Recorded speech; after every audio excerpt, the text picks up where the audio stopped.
What you doing? I'm your otaku Tanner, the theacstories with this episode of Alcohol and Anime. Woo! I think my cadence of that opening was different than usual. It is a long one this time. Not super long, I guess, but well, here's the thing. You obviously know what I'm watching. I always put it, but I watched two Unico movies, and the reason was because there's a couple new movies out in theaters, but I'm not caught up yet, and just don't have as much interest in them that have came out recently. So I was like, let's go way back. So I found Unico. Talk about more about that. But first, like always, I gotta talk about the alcohol because this was this was a conflicting one. Because it's weird. Mainly because I don't know anything about Unico aside from, hey, it's a unicorn. Well, what do I think of when I think of unicorns? I don't know, like pink, glittery, which, fuck that, not doing glittery. I hate glitter. Rainbow maybe, a horn, cutesy kind of style. So I was like, okay, I'll get something pink and sweet, desserty maybe. And right away I thought of, okay, what about like a birthday cake or like I don't know if that's a thing, but a birthday cake or like a whipped cream vodka, which I did know was a thing, and then something pink, and which I settled on either a rosé or pink Moscato. I went with pink Moscato. And that was going to be my drink. I was like, two movies, two ingredients, one for each, whatever. I could probably have found a unicorn themed drink online, but I'm trying to make my own. I could have probably found like a single product that was unicorn themed, but I was like, nah, that would make sense. It's a unicorn, a uni drink. But I was like, that's boring. I need to try to be at least a little creative. So that's what it is. I ended up with a whipped cream vodka, which I always thought would be bad, a joke or whatever. It's actually not too bad. I tried to sip on its own, and it's not terrible. It just tastes like, kind of like sugar. And then the pink Moscato, I just got the cheapest bottle of pink Moscato I could find, which also happened to be the biggest pink Moscato I could find, which works out because I've already drank half of it. I mean, it's two movies, but damn. I mean, it's also 9%, so it's not that hard. It's not hard, but it's not good either at first. Because, dang, the more I drank of this, the more I drank of it. It got a lot better the more I drank.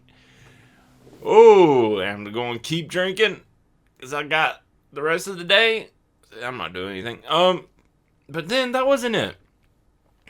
Because I have more. I have more alcohol, and somebody recommended. Well, one, it was like, well, can you layer them? I was like, I don't know, I could try.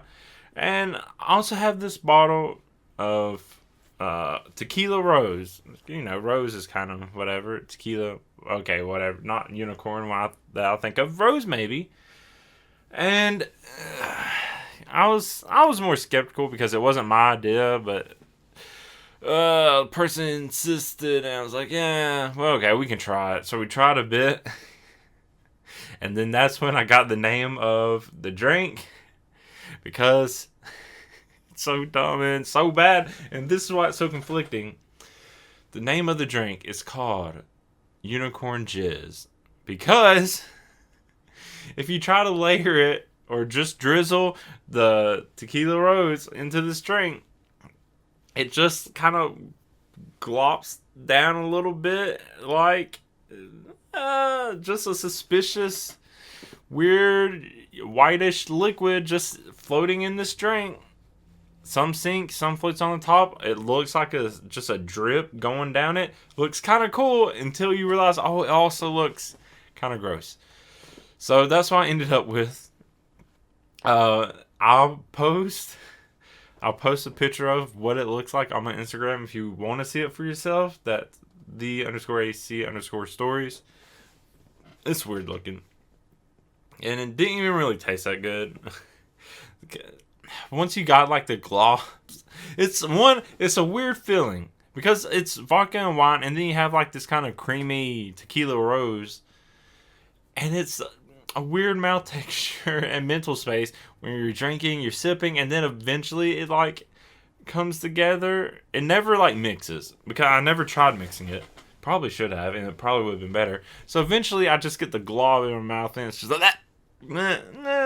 And it tastes kind of weird. It tastes okay, but it tastes better without it.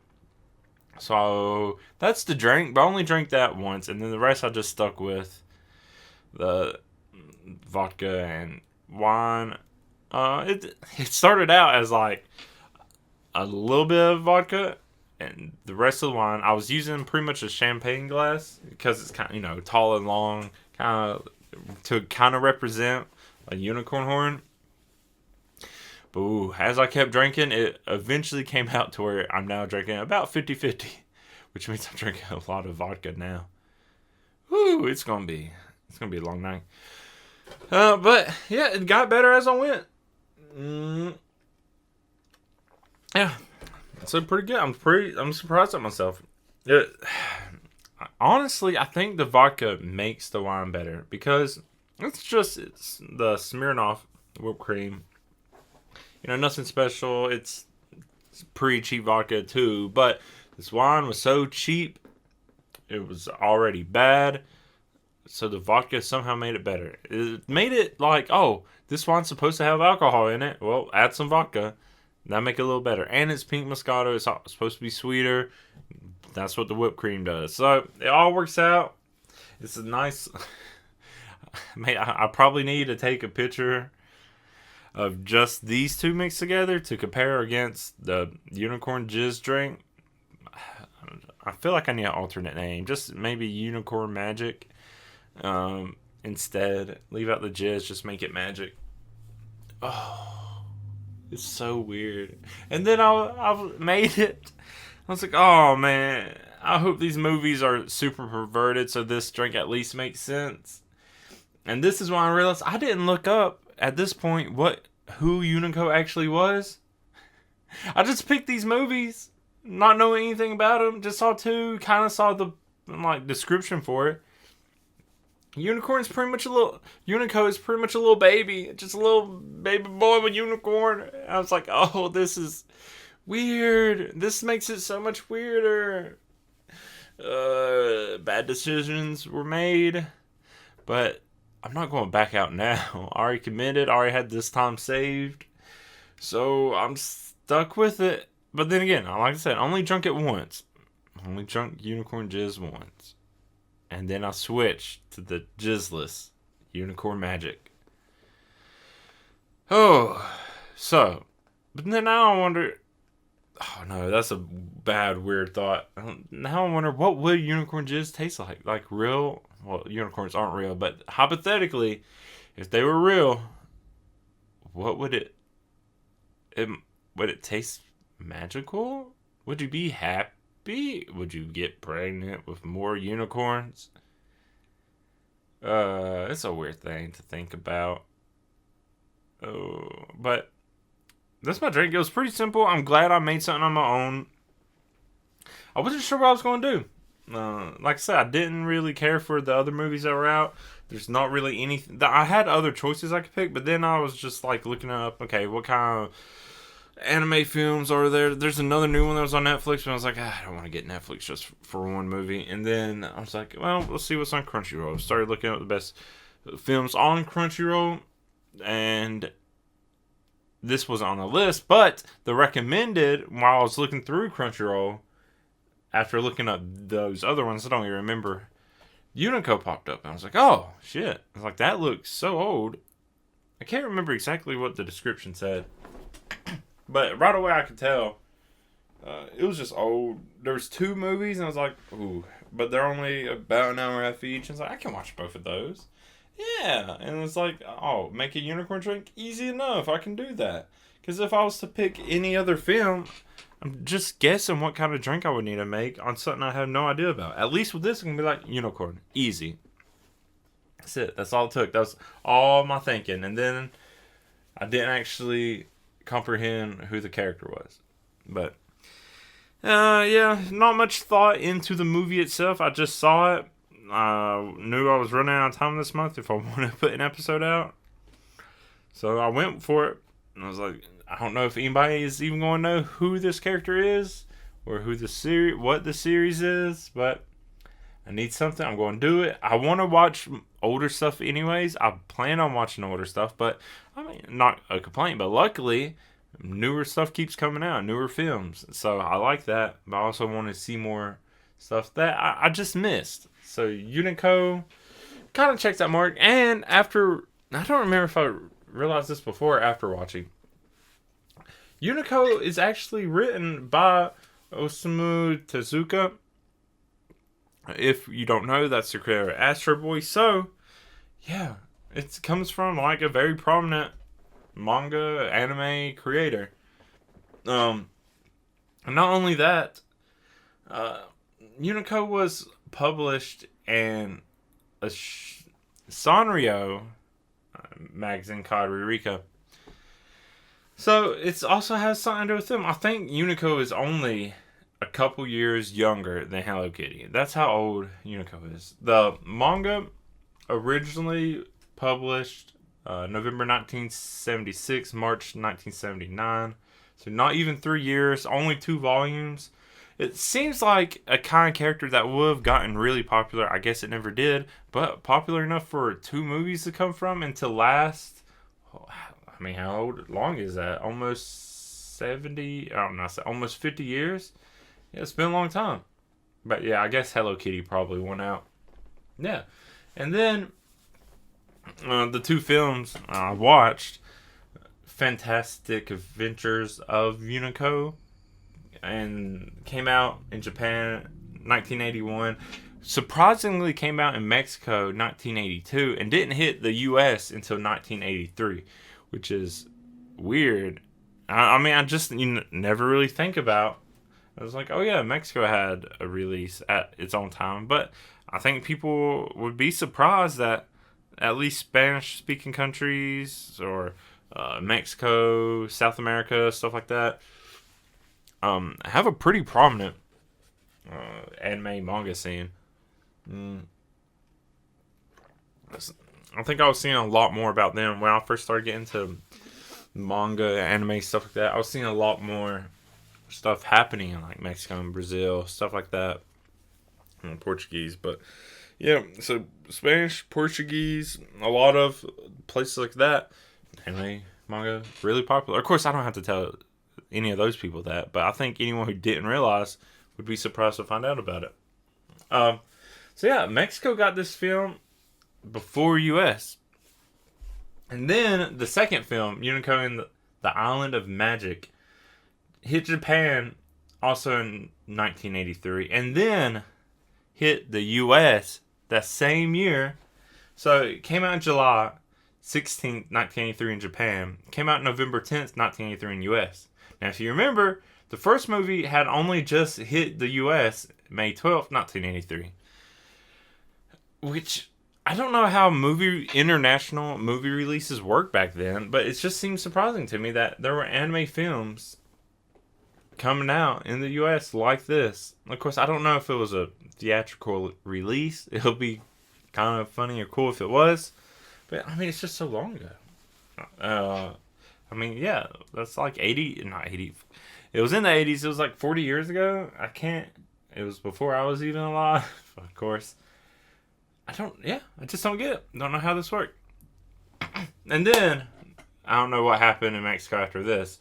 It got the film in 1988. So, maybe Unico really isn't that popular in Mexico. Who knows? But, yeah, a lot of history with these films that I just really doubt anyone actually knows about. I mean, of course, I didn't know about. But looking at Unico, I don't know if it's just the style or what, But just there's a very, I don't know, distinct style and like that old style you expect, but also it just seems familiar. Like I probably have seen Unico somewhere. I just don't know where it would have been, what else Unico has been doing, because like I said, only 2 volumes of manga, 3 years of content. I don't really see much going on besides that. Yeah. Yeah. Huh. But, the movies themselves, just old. They're nice, but there's like an artistic side to them that I really appreciate. But they also seem very childish. They seem like they would be a kid show, which also made it weird that I'm drinking to it. I'm just sitting here as a grown ass adult drinking alcoholic drink called Unicorn Jizz while watching this very childish. It seems like for a very young kids show you would see. And I'm like, oh no. I don't know who the target audience this was. It was a shoujo manga, so I don't know. It's also just so surprising to me that it was Osamu Tezuka that wrote this. But surprisingly, wrote a whole lot of stuff. I was looking just like other stuff that came out around this time, also by Tezuka. And there was a Cleopatra film that caught my eye just because it was like recommended at the bottom of the Wikipedia page. It was like, hey, look at this Cleopatra. I was like, oh. It's like, boobs. It's like, oh. And it's like, oh, yeah, writes this stuff too. I'm like, okay, whatever. But it's not bad films. Just so childish. I'm also curious as to when the voice acting was done for this, because maybe because it completely clicked right away. It's like, oh, this is kind of like for kids, and so I didn't pay that much attention. But I checked out the English dubbed because it has both the subbed and dubbed on Crunchyroll, which is surprising to me also. I don't know how they do licensing for something so old. And the English dub actually isn't too bad. Everything about the style of the dub is different. Of course, it sounds old. The voices don't sound like voices nowadays. That's one of my problems with English dub nowadays, is all the voices just seem to sound the same. They're all trying to do the same voice for every character, and there's nothing really that distinct. And that's like a very new thing. I would say even the early teens, voices still were sounding different. Maybe not the best, but as it's gone on, it just seems like it's getting worse and worse. And like voices are becoming less distinct unless you have a really out there character. I don't know. It's weird. 90. I feel like the English dub peak was probably late 90s, early 2000s, maybe. Which is weird because then you also have like the 4Kids bullshit, all the other stuff that was going wrong. I don't know. I don't know how all that happened or what happened. No, it's just weird history. The anime industry is just going. It's going somewhere. Okay, well, that's probably the most thorough description and review I've given anything without getting too spoilery, but now I have to get to the spoiler part. So another thing I forget normally is spoiler alert. I'm going to talk about what actually happens in these films. Get down to it. And like, they're not long films, which is why I did both of them. There's also not a whole lot that goes on. Honestly, I would see these more as just like artistic animation than actually caring about the story, which it can be an interesting story. Maybe it's the childish part that turns it off for me. But of the two films, I like the first one more. Maybe because there's more going on, kind of. But the second one does feel like it's more standalone film. The first one just seemed like, oh, these are some episodes we threw together. It's not. It still feels like its own movie, but it jumps around a lot more. Where the second one is definitely its own isolated story, but it just also feels all over the place in just a weird way. So let me start with the first film, The Fantastic Adventures of Unico. So Unico's whole deal is being a baby unicorn who makes everyone happy. And at first I was like, oh, just some kind of magic. You see Unico, you get happy. No. There's more of a moral to the story of that. I guess it's a moral. It takes time for Unico to make someone happy, but they still end up happy. All these people. Because I was like, is knowing about Unico enough to make you happy? Do you actually have to meet Unico? But no, there needs to be some kind of quest or journey or some kind of action with Unico. But then that could be with anyone. Like, there's really nothing magic about Unico. It's like, oh, if you just treat people nice, then other people, you can make people happy. If you just are good to people and to each other, you can make each other happy. That's not magic. That should just be a thing. However, Unico does actually have magic. I just don't think making anyone Unico meets to be happy is a real... I don't think that's a real magic. Because anyone could theoretically do that. But yeah. So, the gods are jealous of this, though, that Unico makes everyone happy. Okay. It's like, well, maybe just stop being shitty and maybe you can make people happy. Anyways, I guess it's supposed to take place in Greece. I don't remember that ever being a thing. It definitely has Greece vibes mythologically. Like, you see Hercules, stuff like that. You don't see Hercules in the movies, but, that kind of like Greek god-esque thing. So, yeah, the gods want to just execute Unico. I don't know. And instead, they show a little mercy and decide to exile Unico to the Hill of Oblivion. And has the West Wind take Unico there. However, along the way, West Wind's like, maybe I don't want to do that. Which, okay, how bad is the Hill of Oblivion? We don't see it. It could be nice. It could be okay. Instead, West Wind just abandons him in a random temple, random building. Still alone, still isolated, can't go anywhere. So what was the point? So why take this one place to another? But where Unico ends up is meeting a giant statue that is the demon of solitude. Somehow the demon breaks the giant demon statue, and out behind is the statue's child. So now we get kid demon of solitude and something like that. Name Beezle. And I have notes. I don't think I looked at notes my whole way. Let's make sure I'm not missing anything.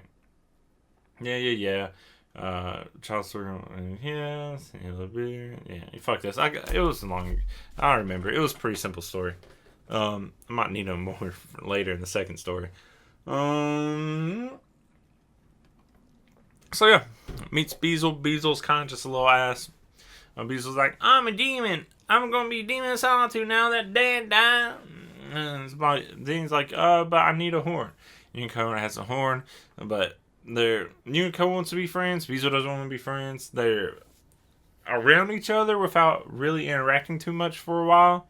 And then eventually Unico decides to make a deal, which is to let Beezle borrow Unico's horn for a day if Beezle will be friends. Beezle eventually agrees to it. Then they're friends, so they're going to play, but Beezle's idea of playing is a lot rougher and a lot more destructive than really anyone, but especially Unico. Some roughhousing start chasing Unico a bit, but ends up causing Unico to fall off a cliff into the water. But since Unico doesn't have a horn, can't use magic, and apparently you need magic to swim. Nah. Did people not know how to swim back then? There's a whole, games, everything, especially the older they were, don't know how to swim. I don't understand that. I can swim. I was never even taught to swim. I can just swim, and I can swim for a long time. I was taught how to tread, how to conserve energy and stuff while swimming. But I never had a problem swimming. And I don't know why others do. I'm not shitting on you if you don't know how to swim. probably be worth learning if you don't know how to learn on your own. But it's just a weird thing. Is that not a natural thing for people to learn? Huh. I don't know. Anyways, yeah. So Unico can't swim because it doesn't have a horn.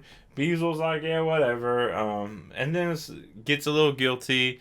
And then it's like, oh, day's over. It cuts the day short, breaks the hourglass. So, okay, Unico, here's your horn. Take your horn back. Realize that it doesn't just magically go back. So Beazle has to run, jump into the water after Unico, who was doing fine. Unico was out there for quite a bit. It seemed fine.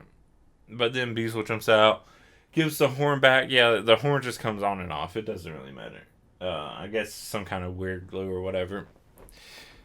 Oh no, made from Unico? Wait, is that where the glue comes from? Is that why they get horses? Is that why horses don't have horns anymore? Because they're being used for glue? Anyways. But now Beazle is. Water's bad for Beazle. So now Unico has to say Beazle. Turns into a giant Pegasus unicorn thing. I don't know if unicorns always have wings or are supposed to have wings. But I don't know. I'll just say Pegasus unicorn. And then saves Beazle and carries them both to safety. And Unico's just like, oh, I can only change because you love me, Beazle. And Beazle's like, I don't love you. Blah, blah, blah, blah. He's like, you love me, Beazle. And then Unico gives Beazle a horn. Another horn. Like a magic horn. Not the one on Unico's head. It's like, okay. Neat. Sure. But now, because Unico has made someone happy, the gods can detect this, I guess, and decide to send the night wind instead of the west wind. Because the west wind didn't listen to him. So west wind's going to come. So night wind's going to come. So west wind has to come back. Takes Unico away. While Beazle's all happy and celebrating, and then tries to find Unico again just to play or whatever. And it's like, wait, where you go? And send Unico away, and that part was actually genuinely really sad. I kind of felt that. It's oh, poor Beazle, just wanted a friend, finally got a friend, trying to be solitude, and then just taken away without even getting to say goodbye. And that's like the first part of the first movie. Then there's a whole second part. This is why I said it felt like episodes. I thought there was going to be a third part. Not really. The second part's just longer. So now, the West Wind takes and drops Unico off a longer riverbank, I guess. And floating down this river in a little basket is a kitty named either Chow or Katie, depending on what you want to say. Or Caddy. I think that would be a better name. But it's a kitten. It says kitten a lot more than cat. So, Katie, I like the name. Chow, I think Katie is actually a lot better. Katie's the English name. Chow is what they would use more in the Japanese. But I'll just stick with Katie because it fits better. So, Katie's just floating down in a basket. I'm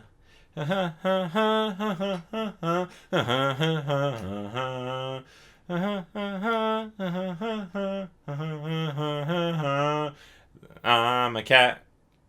It almost reminds me of Caillou. But the music goes something like that. It's like, my whiskers long, my tail is fluffy,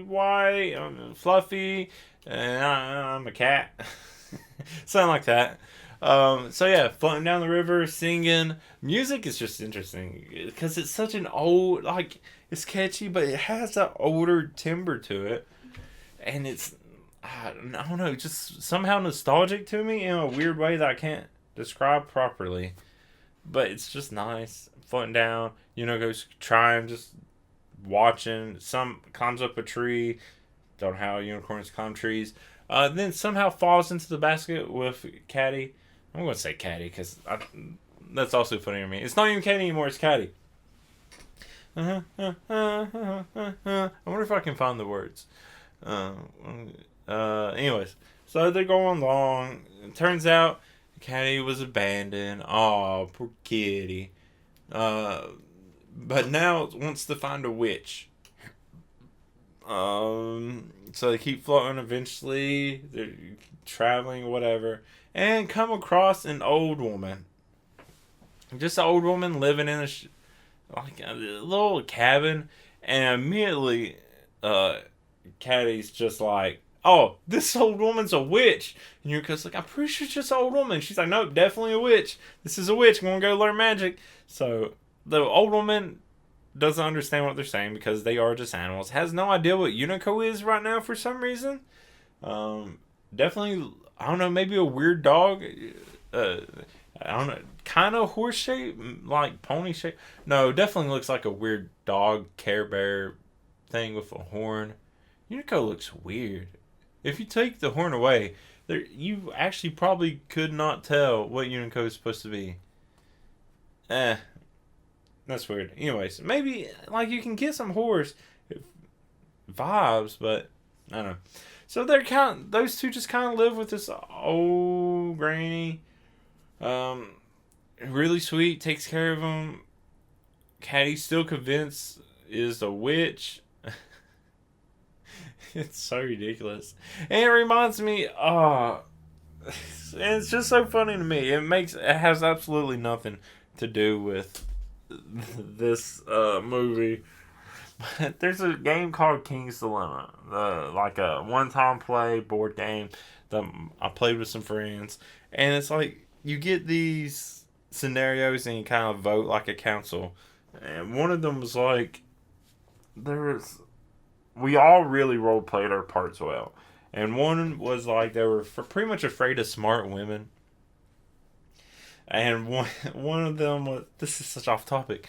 One of them was playing like a barbarian kind of class that hated magic and stuff. So one of the scenarios is like, oh, people are suspicious of this smart woman that's like living on her own, and one friend's just like, it's a witch, it's a witch. I'm just no, it's just a woman, just a smart woman. And I kept getting those vibes when watching this movie because Caddy was so sure this old woman is a witch, and Unico's just like, no. So eventually, Unico, I guess, likes Caddy enough that somehow uses the magic to turn Caddy into a real girl, because apparently being a witch wasn't Caddy's real wish. It was being a real girl, Pinocchio style. So it turns into, and then Unico's just like, oh yeah, well you should the old woman did it. Yeah, the witch did this for you, so you should go help clean and to repay and all this stuff, and does for a little bit, for a very little bit. The woman's just like, oh no, that's okay, you don't have to do this. And yeah, Caddy took that to heart because pretty much immediately starts like, wait, why do I have to be the one to clean? Blah blah blah blah. I'm going to go lay out in a field now because that's what I want to do as a girl. I was like, okay, what's the point? Like, whatever. But then Unico breaks the truth, and Kane's like, well, if this is your magic, then you could just turn me back into a cat. Right away, regrets those words, because Unico turns back into the cat.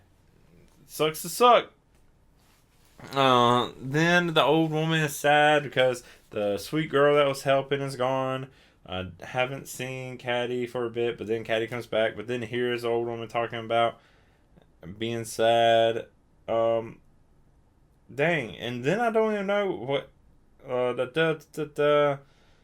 Okay, and then I guess everyone's just sad for a bit because I'm blanking on what exactly happens next. Because eventually, I guess Unico helps Caddy turn back into a girl. I don't know. I don't remember how or why that happened now. I didn't write anything down, but yeah, that happens. And then I was like, oh, okay, well, wish come true is something. Is this going to be it? Is Unico going to get whisked away again? Not yet. Because now, I don't know how much time has passed, maybe a little bit. Caddy's out in the forest singing. Na, na, na, na, na, na, na, na, na, na, na. I don't know if it'll sing the same words because it's not a cat anymore. But then someone happens to see Caddy, the Baron of the forest, something like that, Baron of whatever, invites Caddy to the castle, No one, not allowed to tell anyone else, especially not some old woman. Very suspicious, very weird. But then Unico kind of figures it out, says no, but then gets distracted by a hurt monkey. And then while Unico is helping the monkey, Caddy sneaks off, goes to the castle. And then, da da da da da da da, this is where the alcohol enters the movie, finally. It's the only time I remember alcohol being in either of these movies. There might have been one other scene, but I didn't pay that much attention to it if it was there. Because this one was big and creepy. Damn you. So this Baron takes Caddy, gives Caddy some wine, and was like, oh shit, I got wine in this drink. And just gives Caddy a lot of wine. I don't know if it's just between them or just Caddy, but finishes off a bottle of wine. And I don't know if the wine's drugged or it's because Caddy's literally a cat that's been a human for a few days, so has no alcohol tolerance. But yeah, Caddy surprisingly doesn't get super drunk, but tries to sing probably a lot closer to what I've been sounding like. Yeah, so this Baron was just trying to take advantage. And I think the Baron was like some kind of vampire or monster or whatever. I don't know. Because Unico comes to the rescue. There's a lot of scuffles and kind of running, trying to escape. It doesn't necessarily work out. Unico gets yeeted from the castle. Caddy's pretty much recaptured, and then the Night Wind somehow starts to show up and play another part in it. Because the West Wind is flying by, somehow stops back where Beezle was. Beezle stops and is like, hey, where you going? You're the one who took Unico. And he's like, oh, Unico's in danger. Are you going to come with him? So Beezle goes with. And they find Unico. Unico and Beezle go once again to try to save Caddy. Beezle really just tagging along. Beezle becomes a lot more tolerable in this second half or last part of the first film. Caddy's just chained up to like a pointy part of some tower to the castle for some reason. Beezle even gets a bad feeling. Says, "Oh, whoever this is worse than the original Demon of Solitude, the dad." But it looks like Unico's able to get a strike on the Baron. Could be fatal. They rescue Katie, are trying to run, and then the vampire Baron, whatever, turns into a giant monster, and they fight. There's a lot of fighting. I feel like it kind of lasts a good amount of time, and there's like some artistic, animated sequences that are kind of like nice to watch, but. Yeah, eventually, of course, they win. Everything's fine. But now, Westwind definitely needs to take Unico away. And does. So, yep. There's a point where Unico almost, I guess, dies, if you can say that was actually ever a possibility. Caddy says, give up being a real girl, turn back into a cat. Beezle gives the horn. The other horn Beezle already has, tries to give that back to Unico, and that's what turned Unico back into, the giant or the big Pegasus unicorn, whatever. That's how they won. Of course, they get all that stuff back. So Beezle still has a horn. Katie's still a real girl. But yeah, then Unico's taken away again, leaving Beezle behind. So I guess Beezle just leaves there now in the forest or whatever, which, I don't know. That part's kind of nice. Now Beezle doesn't have to live in solitude. Has kind of a new friend in Caddy, maybe the old woman. You don't see them ever get together, but they're at least in the same area. And now, this is where the weird part comes in. I haven't figured out what it's supposed to mean, or how old this tale was, how old Unico is, and how fast or slow time is passing. But Caddy's talking to the old woman and says, like, brings up Unico. And just, it's like, oh no, Unico was like a unicorn or something like that. It was magic. And the old woman somehow knows Unico's whole deal. Like, there's a unicorn that makes everyone happy, but those he makes happy eventually gets taken away to go make other people happy. He's like, what the fuck, woman? You knew this the whole time, but you didn't even know this weird looking thing wasn't a unicorn? What the fuck? That's where that first movie ends. Who just West Wind and Unicorn flying through the sky for a long time, even through all the credits. But the old woman knowing Unico's whole deal and then not putting two and two together, it's like, what the fuck? Okay, but yeah, interesting music for this, and I'll say the music is even more interesting in the second one, because the second movie, Unico in the island of magic. I don't know why I said that so weird. It's like a really long, kind of trippy music video. Like, I feel like this movie came out maybe a decade too late. Came out to a different audience. But it also reminds me, especially the first half, or just especially because of one of the characters that does a lot of music stuff. Kind of reminds me of like Fantasia, but Fantasia came a long time after, right? I don't know. When did Disney's Fantasia come? Let's go Disney, because I really want to know.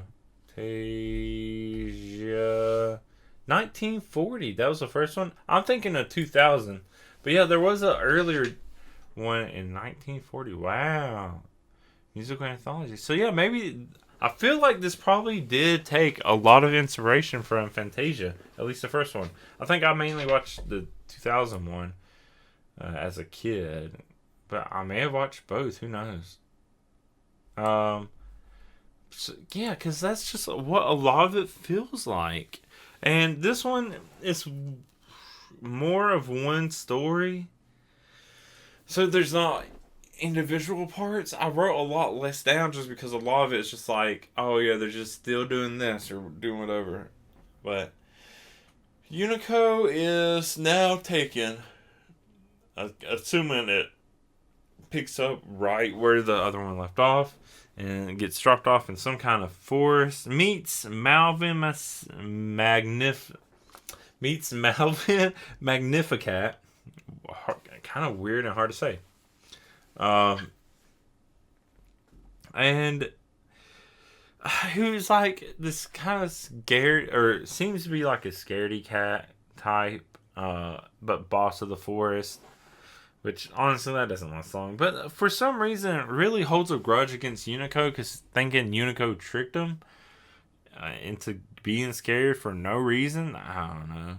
But I will say, randomly, and just playing more into the music side of this, Malvin does have like these cube, what look like headphones, which each have like a little animal in them for, I guess, music. I don't know. It's weird. That's not even revealed until a lot later.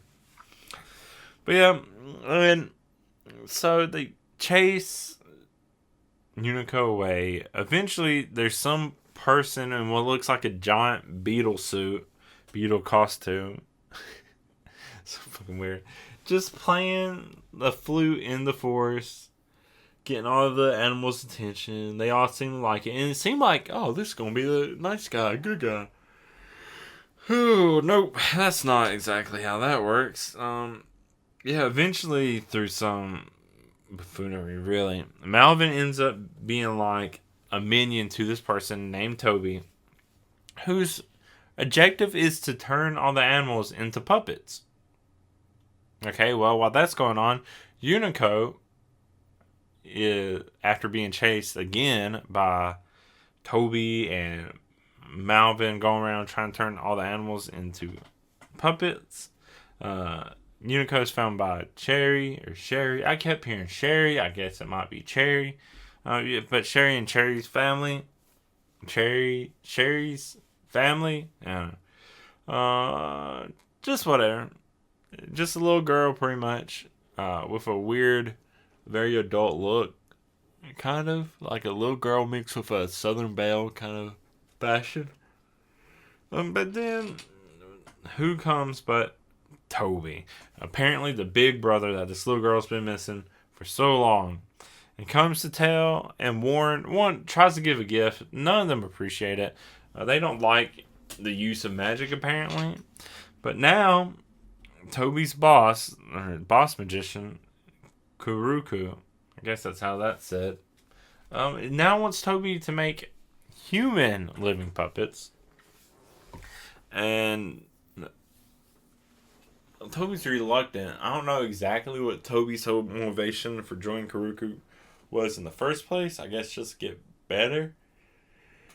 But Toby's reluctant to do it to their own family. But says we'll go do it to everyone else. I don't remember if it happens right away. Yeah, they might. Kuruku, I think, does it instead and turns the parents, at least, into living puppets, which don't even look like puppets. They look like, I don't know, if you know, like, the claymation series, Clay World, I think that's what it's called. That's what they look like, a little bit, but with, like, weird little stone faces. And they just kind of march. So I guess they could still be puppet. They look more like clay puppets, if anything. Yeah, they leave and go, do whatever. And this is where the story really just honestly drags on, because it's a lot of kind of back and forth of like, Sherry and Unico need to go save Sherry's parents, and I guess stop Toby and Kuruku. And they run again, Kuruku and Toby's like, just a child, and we're unicorn, I guess. And so it turns them into toys, because Toby knows how to use toy magic fine. Yeah, I guess turn them into little puppets would be worse. Does that. And then, since stuff happens, like, there's not a whole lot of stuff going on, really. Just, it seems longer than it should have been. Eventually they stop being toys. They go on an adventure to try to figure out a way to beat Kuruku and Toby. Something gives them a clue. Did I write this down? All the pups and everything are going on Nightmare Island, chased by a giant robot dog. Forgot about that. Robot dragon dog. Caught turning toys. After a long musical chase, they find a bunch of kids turned into demons, or they're demon kids, something like that. There's no Beezle. But they send them looking for a Sphinx. Sphinx? Yeah. They don't find the main Sphinx, but they find Baby Sphinx. And then Baby Sphinx is like, oh yeah, well, I've heard of the Trojan horse at the end of the world, who knows just as much as, I guess, grown-up Sphinx. He's like, go ask, figure that out. And it's like, okay, well, one, where's the end of the world? Because the world is closed. So I guess there's a magical end at some point, because they're traveling. At this point, Cherry wants to leave Unico behind, because Cherry really cares about Unico and doesn't want to have to force Unico to go to the end of the world. So Unico's, Cherry really loves me. Turns into a big Pegasus unicorn. The baby Sphinx wants to come along, or child Sphinx, whatever, and then goes and gets Sherry too. It's like, wait, you're going to give us a ride? And it's like, wait, Sphinx, why are you here? You're leaving Unico all alone. And not realizing this was Unico the whole time. Eventually. I don't remember if there's any more conflict or anything else getting in the way, but eventually they get to the end of the world, whatever that means. And apparently, end of the world, and this isn't the first time I heard of stuff like this, but it's where all the stuff people throw out ends up. It's kind of like, it reminds me of Drifting Home or something like that. Another thing I did on the podcast, where like old buildings and abandoned stuff ends up kind of like this. All the old toys and stuff thrown out end up here. or I guess Trojan horse, not really a toy, but yeah, I thought that they were trying to turn the Trojan horse into like an actual horse, some wise old horse. No, it actually is the Trojan horse, but of course, fuck me, a horse, of course. The Trojans don't need the horse anymore, not so just abandoned. And then we get a little history into that Kuruku was also actually some kind of abandoned marionette that was abandoned and bad things and other stuff. I don't remember exactly the whole backstory, but yeah, Kuruku was a marionette that turned evil after being abandoned. That's all you need to know. So now they got that information. Don't know exactly what you're going to do with it, but they go back to face Kuruku, and things go bad again. The Sphinx flees. I don't know what the point of this little kid Sphinx was. Doesn't really do anything. Not that I noticed, at least. Kuruku realizes Toby failed, didn't turn him into puppets or toys that lasted. So Toby gets turned into a puppet. I'm pretty sure. Then Cherry gets turned into a puppet. Yeah, in order to save Unico, block that spell or whatever. And then it's just kind of like a fight, or whatever sequence between Unico and Kuruku. And I don't remember much of it, honestly. I guess it was some kind of fight. What I do remember is by the end, Unico just offers to be friends with Kuruku, which Kuruku never having a friend or really do that. The whole thing, I guess, that made Kuruku a living marionette is the hatred of being abandoned and the loneliness of that, and that fueled the Kuruku marionette to come alive.